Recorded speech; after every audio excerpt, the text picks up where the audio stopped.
사랑이 많으신 아버지 하나님, 거룩한 주의 날을 허락해 주시고 오늘 저희들 이렇게 아버지 앞에 예배 드릴 수 있도록 은혜를 베풀어 주셨으니 진실로 감사를 드립니다.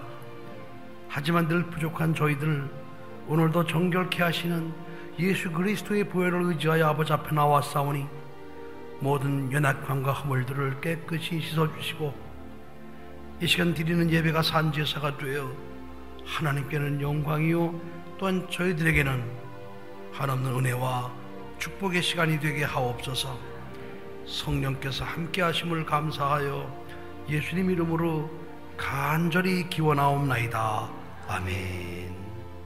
네, 오늘 주신 하나님의 말씀은 신약성경 누가복음 15장 11절로 32절 말씀입니다. 누가복음 15장 11절로 32절 말씀입니다. 신약성경 121페이지 정도입니다.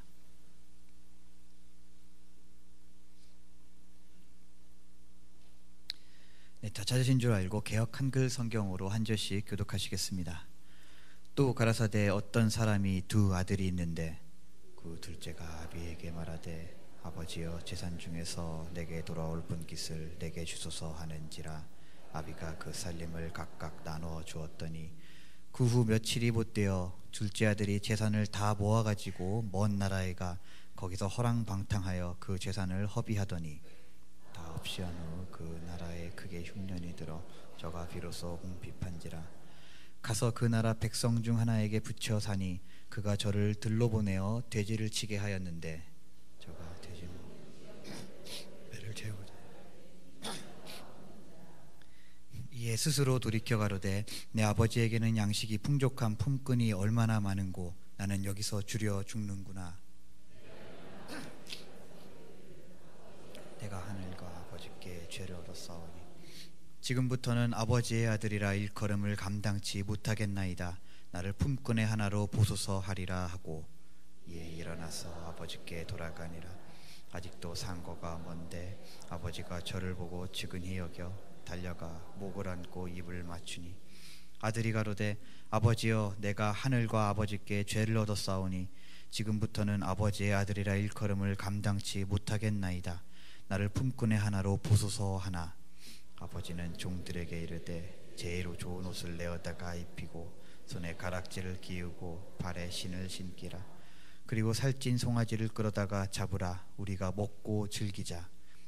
이 내 아들은 죽었다가 다시 살아났으며 내가 잃었다가 다시 얻었노라 하니 저희가 즐거워하더라.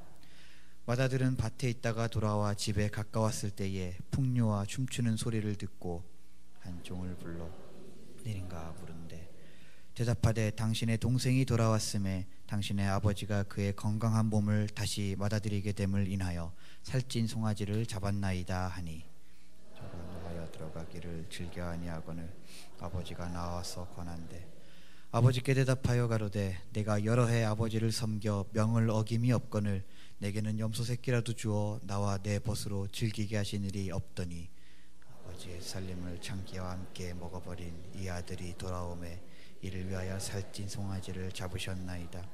아버지가 이르되 예 너는 항상 나와 함께 있으니 내 것이 다 내 것이로되 이 내 동생은 죽었다가 살았으며 내가 잃었다가 얻었기로 우리가 즐거워하고 기뻐하는 것이 마땅하다 하니라.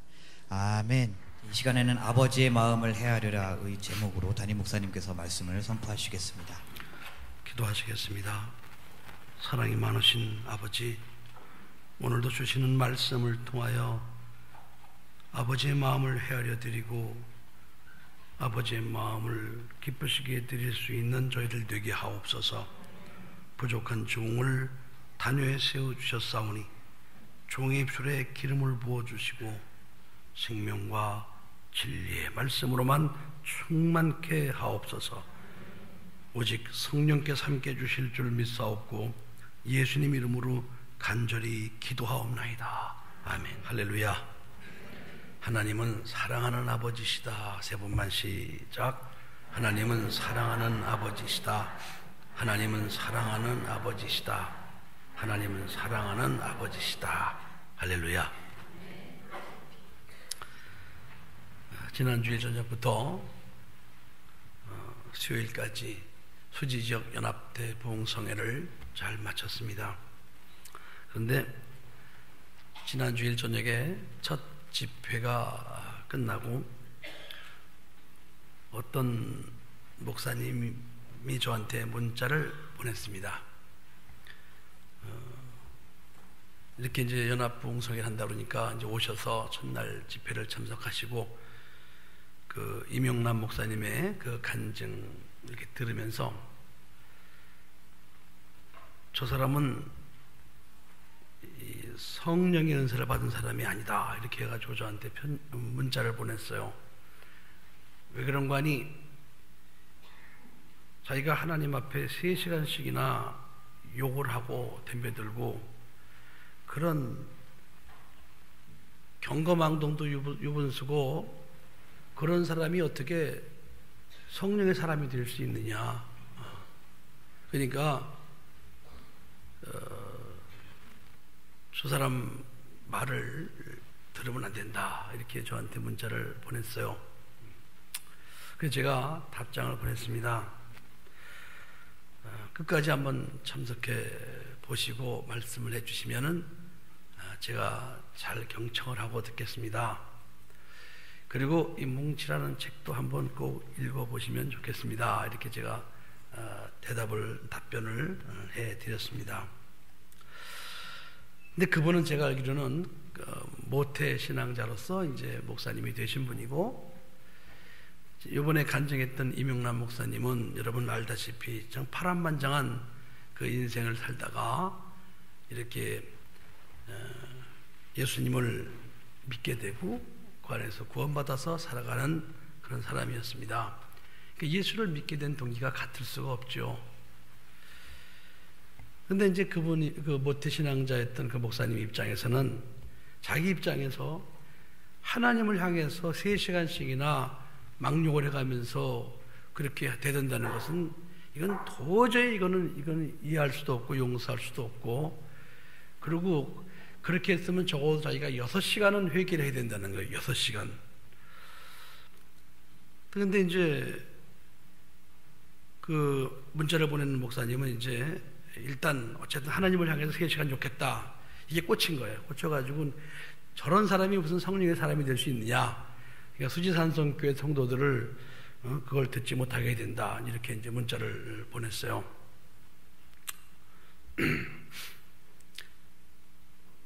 성경은 살아계신 하나님의 말씀입니다.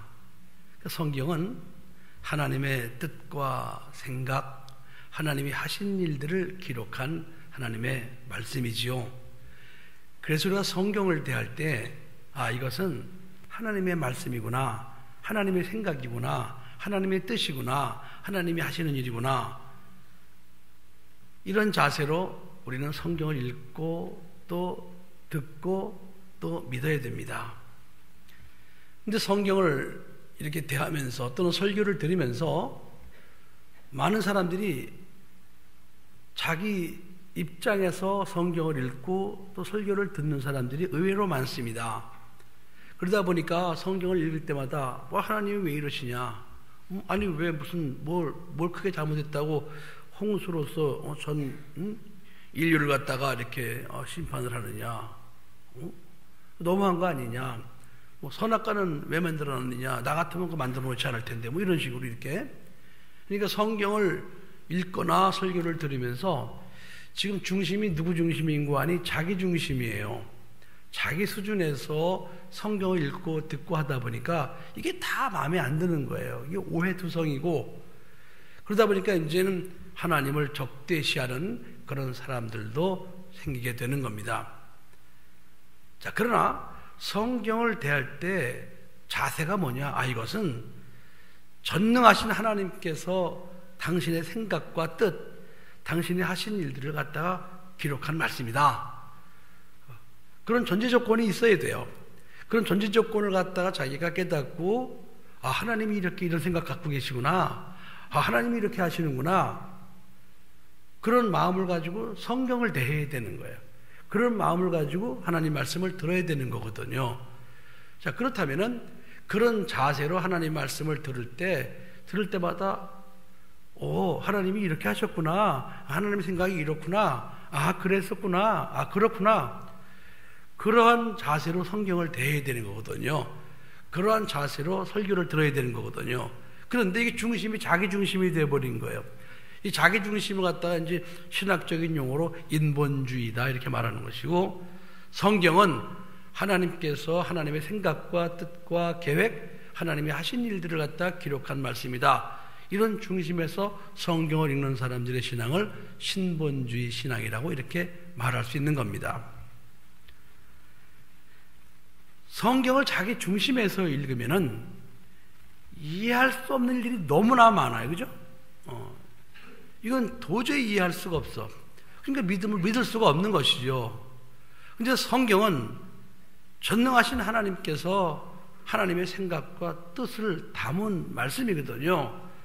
그런 자세로 그러셨구나 이렇게 읽어야 하나님의 뜻을 바르게 알 수 있고, 또 하나님 아버지의 마음을 헤아릴 수가 있는 것입니다.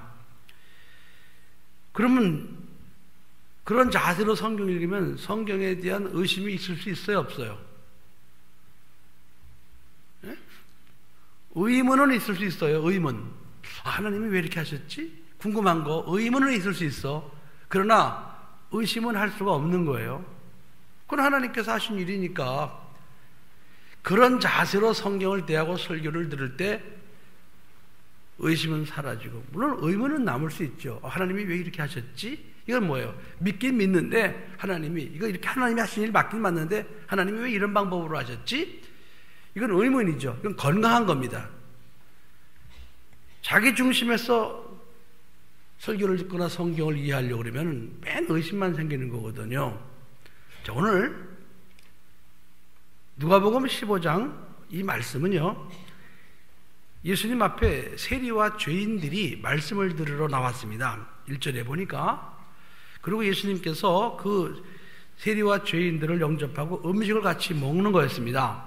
근데 당시에 그 율법의 유전에 의할 것 같으면은 절대로 이 죄인들과 함께 먹어서도 안 되고 힘 있어서도 안 되는 거거든요. 근데 예수님 자기가 하나님의 아들이라고 그러면서 이 세리들, 죄인들하고 같이 식사를 하는 거예요. 그래서 서기관과 바리새인들이 예수님을 향해서 원망하면서 이렇게 말하는 거예요. 왜 당신은 하나님의 아들이라고 그러면서, 당신이 그리스도라고 그러면서 왜 저런 죄인들과 당신이 식사를 같이 하느냐? 당신 뭐 잘못된 거 아니냐? 이렇게 따지고 드는 거예요. 그러니까 예수님께서 비유를 여러 가지를 들으셨어요. 첫 번째 비유가 양 100마리가 있었는데 그 중에 한 마리를 잃어버렸습니다. 그러니까 그 주인이 99마리를 들에 두고 그 잃어버린 한 마리를 갖다가 찾기 위해서 헤매고 돌아다니다가 찾았어요. 찾아가지고는 그 어깨에 메고 돌아와 집에 와서는 그 벗과 이웃들을 불러 모으고 함께 음식을 차려서 함께 즐겼습니다. 그러면서 나 잃은 양을 찾았다 너무나 기뻐했어요.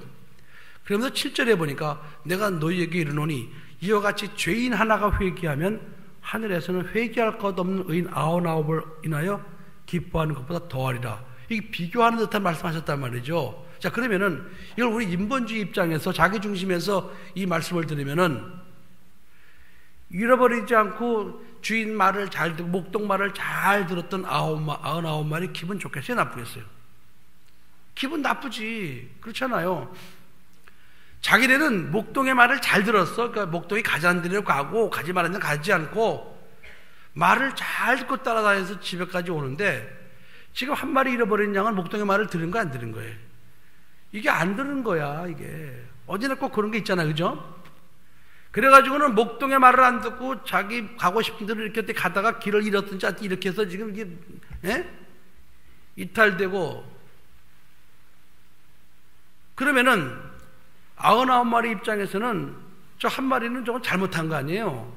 그러면은 그 잘못한 한 마리, 그걸 찾았다고 무슨 뭐 이렇게 기뻐하고 좋아할 것도 없고 책망을 해야지. 너 말 안 듣고 어디 가서 혼자 쏘다로 다니다가 길 잃어버려가지고 날 고생시키고 그래.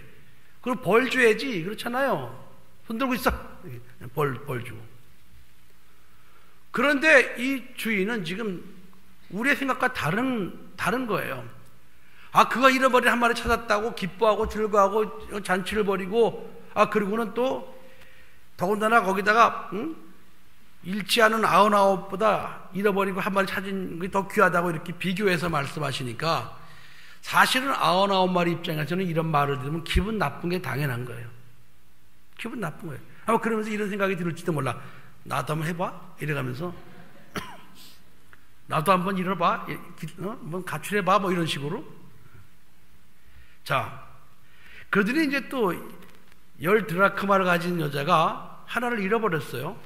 그러니까 이 여자가 그 잃어버린 한 드라크마를 찾으려고 막 불을 켜고 집안을 샅샅이 뒤지다가 찾았어요.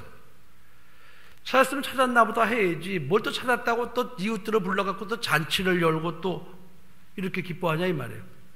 그러면 그 잃어버리지 않은 9드라크마가 말할 수 있다면 그럴 거 아니겠어요? 아니 지금 뭐야 도대체, 우리는 잘 있었는데, 아니 저거 하나 잃어버린 거 저거 찾다고 저렇게 좋아해? 나도 한번 해봐야. 자, 자기 중심에서 생각하면요, 잃어버리지 않고 주인 목동의 말을 잘 들었던 99마리 양이나 잃어버리지 않고 제자리를 지켰던 9개 드라크마는 성질 나는 거야. 이게 상대적으로 비교하면 성질 나는 겁니다. 주인 왜 저래? 주인 왜 저러는 거야 도대체? 우린 뭐야? 이제 그러더니 이렇게 오늘 15장 11절부터 32절까지 이 탕자의 비유를 이렇게 길게 말씀하신 거예요. 이렇게 한 아비에게 두 아들이 있었죠. 근데 둘째 아들이 아비를 졸라서 들복 갔겠지. 아버지, 어차피 아버지 돌아가시면 내게 줄 게 있지 않습니까? 그래서 미리 좀 주세요. 그래가지고는 아버지를 졸라서 자기 유산의 분깃을 갖다 받아갖고는 처음엔 잘 있는 척 하다가 이제 기회를 봐서 도망간 거예요. 그 재산을 다 챙겨가지고는 멀리 갔죠. 아주 찾아올까봐. 거기 가서 허랑방탕해서 그걸 다 이제 허비하고 나니까 굶어 죽게 됐어요. 그래서 그가 굶어 죽게 되니까 거기서 이제 아버지를 생각하는 겁니다.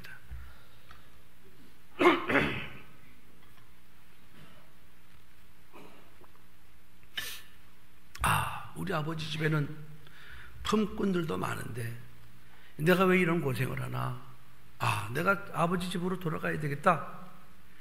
내가 아버지께로 돌아가서 회개를 먼저 잘못을 빌고, 잘못을 빌 때 내가 하늘과 아버지께 죄를 얻었습니다. 회개를 제대로 잘하는 거예요. 회개는 이렇게 하는 겁니다. 그리고는 나를 갖다가 품꾼의 하나로 써주세요. 이 완전한 회개입니다. 이렇게 하고 이제는 돌아가는 거잖아요. 아버지는 항상 그 집 나간 아들이 돌아오기를 기다리다가 상거가 먼데, 거리가 먼데도 불구하고 아버지 눈에는 그 돌아오는 아들이 눈에 띄었던 거죠. 그래서 아들을 품고 모래 입을 맞추고 이렇게 하면서 데려와서 새 옷을 입혀주고 신을 신겨주고 가락지를 끼워주고 또 살진 송아지를 잡아서 잔치를 열어주면서 한 말 있어요. 야, 죽었던 아들이 살아온 거야. 야, 나는 이런 줄 알았어. 잃었던 아들이 돌아온 거예요. 찾은 거야. 그래서 이웃들을 초청해서 잔치를 열어주는 겁니다. 그랬더니 이제 아버지 곁에서 잘 있던 효성스러운 큰아들이 일을 하고 집에 돌아오다 보니까 자기 집이 시끌벅적한 거예요. 그래서 종을 불러가지고, 야, 어떻게 된 일이야? 뭐야 이거 도대체? 왜 이렇게 난리야? 그랬더니 그 종이 그대로 말하는 거죠. 당신의 동생이, 죽은 줄 알았던 당신의 동생이 살아 돌아왔습니다. 건강하게 살아 돌아옴을 인해서 당신의 아버지가 너무나 기뻐서 이런 잔치를 열고 있습니다. 그랬더니 이제 이 첫째 아들이 성질이 난 거예요. 성질이 난 거예요. 아니, 자기는 한 번도 속삭인 적도 없어. 재산을 달라고 한 적도 없어. 자기는 아버지 곁에서 계속 일만 했어. 그런데 그동안 자기를 위해서는 염색개 한 마리 잡아준 적이 없어. 잔치를 열어줄 수도 없어. 그런데 아니, 아버지 살아계신데 재산을 달라고 한 것도 불효야. 그걸 받아갖고는 멀리 가서 다 허랑방탕에 나 허비했어. 그러고 돌아온 놈을 갖다가 뭘 이쁘다고 저렇게 잔치를 열어주는 거야. 지금 성질이 난 거야. 막 성질이 났어요. 그거 따진 거예요. 그러니까 그 아버지가 31절 32절에 이렇게 말합니다. 예, 너는 항상 나와 함께 있으니 내 것이 다 네 것이로되 이 네 동생은 죽었다가 살았으며 내가 잃었다가 얻었기로 우리가 즐거워 기뻐하는 것이 마땅하다 아니라 그랬습니다. 이 첫째 아들은요, 지금 아버지의 마음을 헤아리지 못한 거예요. 이 첫째 아들은 비교의식, 상대적 감정만 가지고, 자, 첫째와 둘째의 상대적 감정만 가지고 지금 감정 표현을 그대로 한 거예요, 아버지한테. 지금 아버지의 마음은 전혀 고려하지 않았습니다. 여러분 생각해 보세요.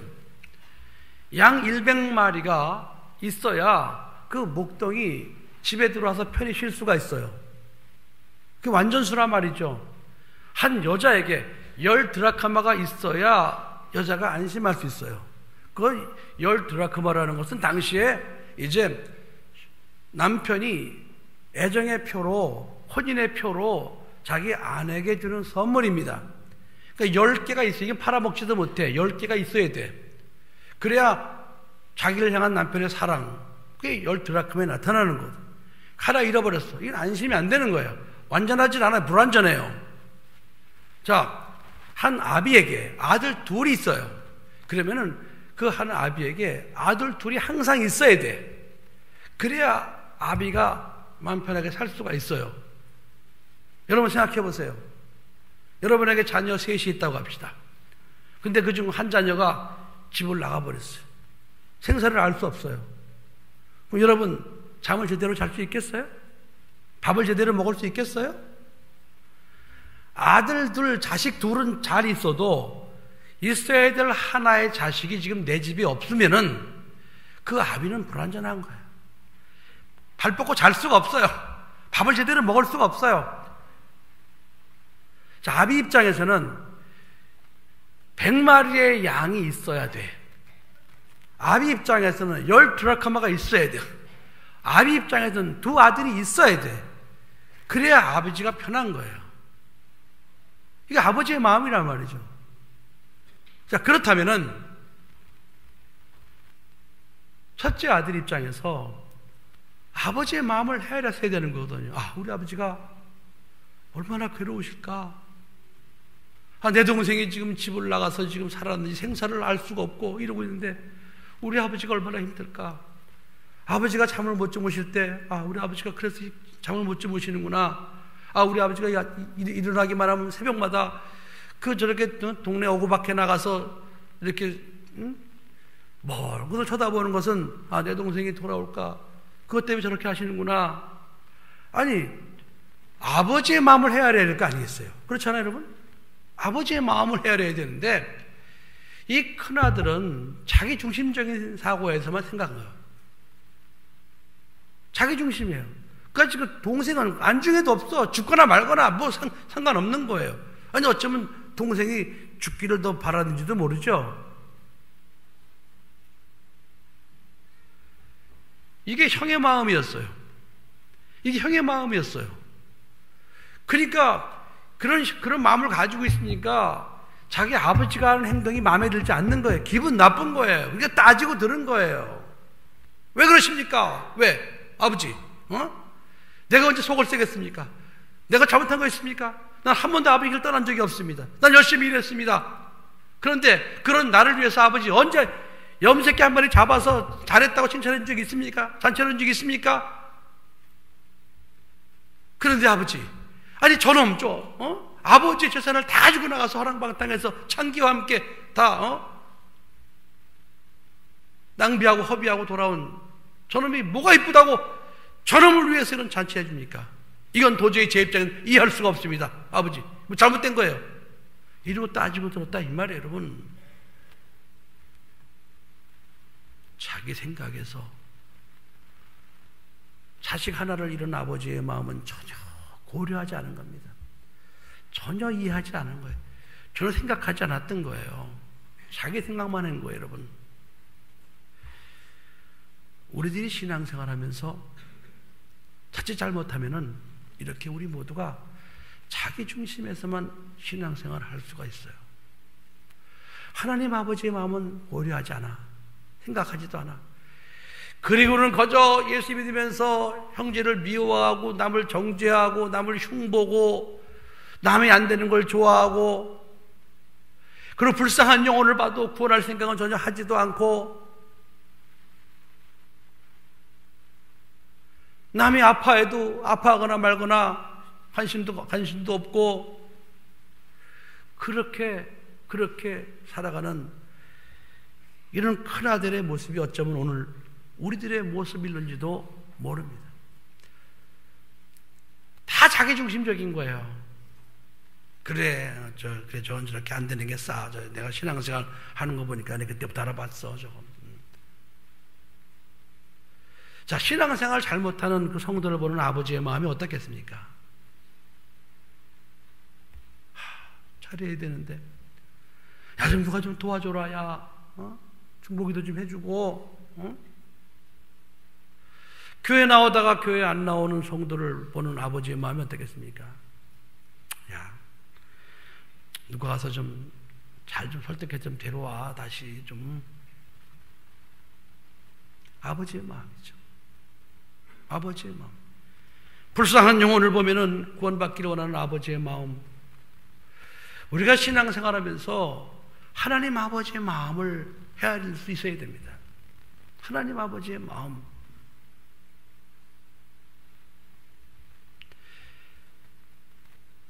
그게 바로 이 세상에서 자식을 향한 부모의 마음 아니겠습니까? 그렇잖아요.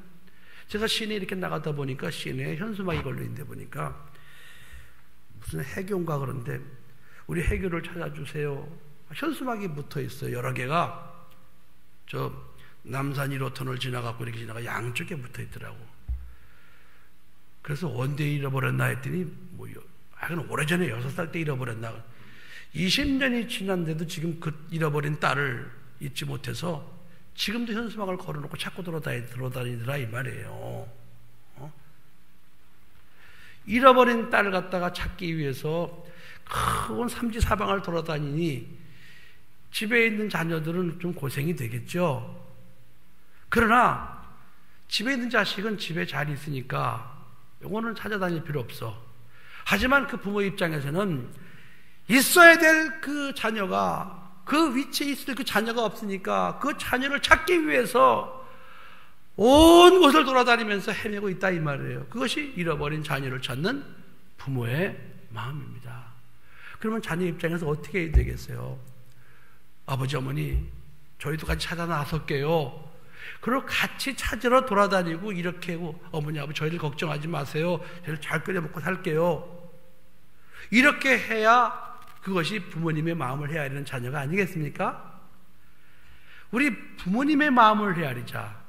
자, 예수를 믿으면 우리는 하나님의 자녀로 거듭납니다. 그때부터 우리는 하나님을 아버지라 부르게 돼 있어요. 예수를 믿는 사람들은 모두가 하나님의 자녀예요. 자, 그렇다면은 이제부터 우리는 나를 구원하신 하나님 아버지의 마음을 헤아려야 돼. 나를 구원하신 하나님 아버지의 마음을 헤아려야 돼.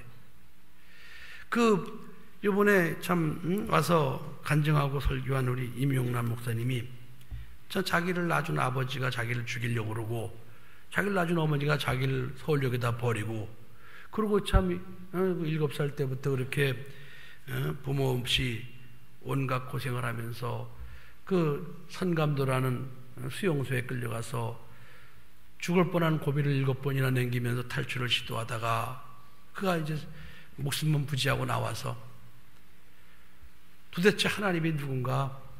하나님을 만나기 위해서 하나님이 계시면 어떻게 나같이 이렇게 정말 이런 저주스러운 삶을 살게 할 수 있을까? 그래서 그가 하나님이 살아계시다면 나와봐라. 그 마음 가지고 하늘산 기도원인지 거기 가서 눈에 보이지 않는 하나님 살아있으면 좀 나타나라고 3시간씩이나 욕을 하고 덤벼들었다는 거예요. 도대체 하나님이 살아있으면은 나 같은 운명을 이렇게 만들 수가 있겠느냐? 그러면서 하나님이 살아있다면 나타나봐라. 그러고는 배운 게 욕뿐이 없으니까 욕을 3시간씩이나 퍼붓대는 거 아니에요? 하나님 앞에? 그랬더니 그걸 이해 못하는 목사님이 그건 잘못됐다고 저한테 문자를 보낸 거예요. 그러나 그 이명란 목사님이 결국 하나님을 만나게 되죠. 만나고 나서 회개를 얼마나 많이 했습니까? 그리고 그분의 일생을 그때부터 하나님께로 둔 거 아니겠어요? 그러니까 이게 끝까지 들어봐야 되는데 끝까지 듣지 않고 1시간 첫날 그걸 듣고 3시간 욕했다는 거면 꽂힌 거야. 그러고는 그 사람 잘못했다고 저한테 문자를 보냈던 겁니다. 자기 중심적이죠. 자기 중심적. 3시간 동안 하나님을 향해서 욕을 하는 참 불쌍한 사람을, 불쌍한 청년을 하나님이 보시면서 하나님이 얼마나 마음 아프셨겠습니까? 그렇잖아요. 뭐 하나님이 그렇게 만든 건 아니지만은 어쨌든 그 소년 입장에서, 그 청년 입장에서 하나님이 계시다면 나 같은 이렇게 불쌍한 사람을 이렇게 놔둘 수 있느냐? 나타나봐라! 하나님을 만나고 싶어서 그렇게 욕을 하고 덤벼든 거 아니겠습니까? 하나님 아버지께서 그 욕을 들으면서 하나님 아버지가 기분 나쁘지 않았을 것 같아요. 오히려 하나님 아버지 눈에서 눈물이 쏟아지고 불쌍해서. 우리는 하나님 아버지의 마음을 헤아리는 자녀가 되어야 됩니다. 하나님은 이스라엘 백성에게는 여호와라는 이름을 주셔서 하나님을 주여라고 부르겠습니다. 법으로 맺은 관계이기 때문에 이스라엘 백성이 하나님의 법을 어기면은 그들은 어쩔 수 없이 법의 심판을 받을 수밖에 없었습니다. 하나님께서는 이제 독생자 예수 그리스도를 보내주시고 예수 그리스도를 믿는 사람들은 누구나 하나님을 아버지라고 부를 수 있도록 자녀로 거듭나게 해주셨습니다. 그러므로 오늘날 우리는 하나님의 자녀예요. 잘나고 못나고가 없어. 다 하나님 아버지께서는 예수를 믿는 순간부터 우리는 다 귀한 존재야. 다 귀한 존재. 잘한다고 하나님이 더 귀하게 여기고 못한다고 하나님이 귀하지 않게 여기고 그럴 수가 없단 말이에요. 왜? 하나님의 자녀니까. 자녀니까. 10손가락 깨물어서 한 아픈 손가락이 어디 있습니까? 하나님의 자녀라 이 말이죠. 그러니까 우리가 그런 마음을 가지고 설령 성도들이 좀 부족한 면이 있다 할지라도 하나님 아버지께서 사랑하는 하나님의 아들이지, 하나님의 딸이지, 그런 생각 가지고 서로 위로하고 격려하고 서로 중보기도 해주고 서로 끌어주고 당겨주고 이런 마음으로 살아갈 때 하나님께서 그렇게 하는 자녀를 볼 때 하나님이 얼마나 기쁘시겠습니까? 하나님 마음이 얼마나 기쁘시겠어요? 저 녀석이 내 마음을 이해하는구나. 저 녀석이 내 마음을 헤아리는구나.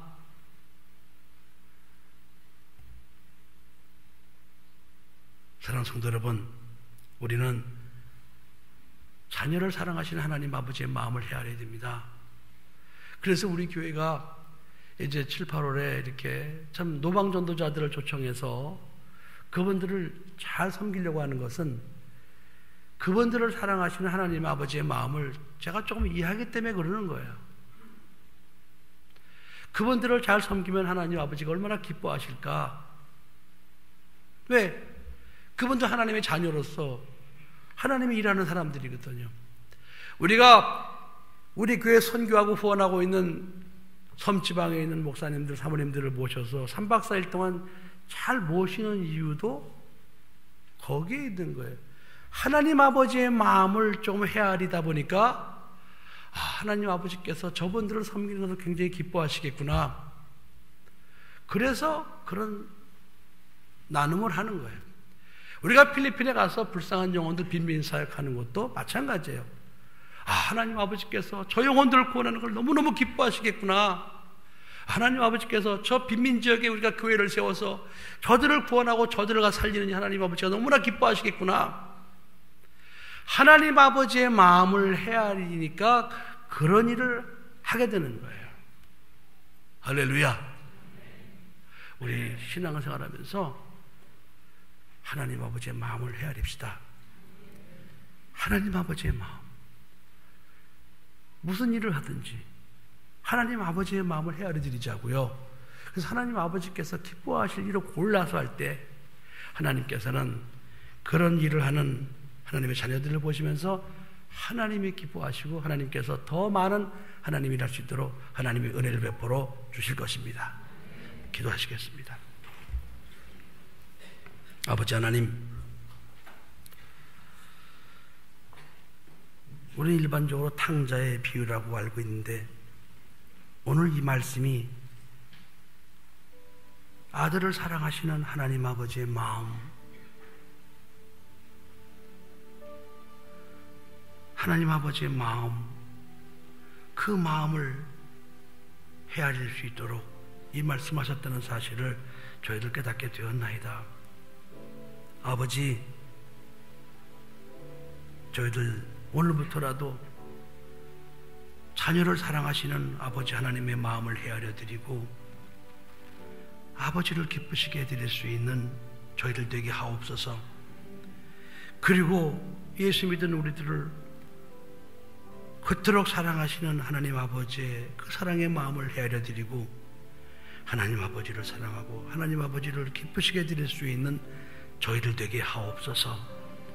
성령께서 함께 하심을 감사하여 예수님 이름으로 간절히 기도하옵나이다.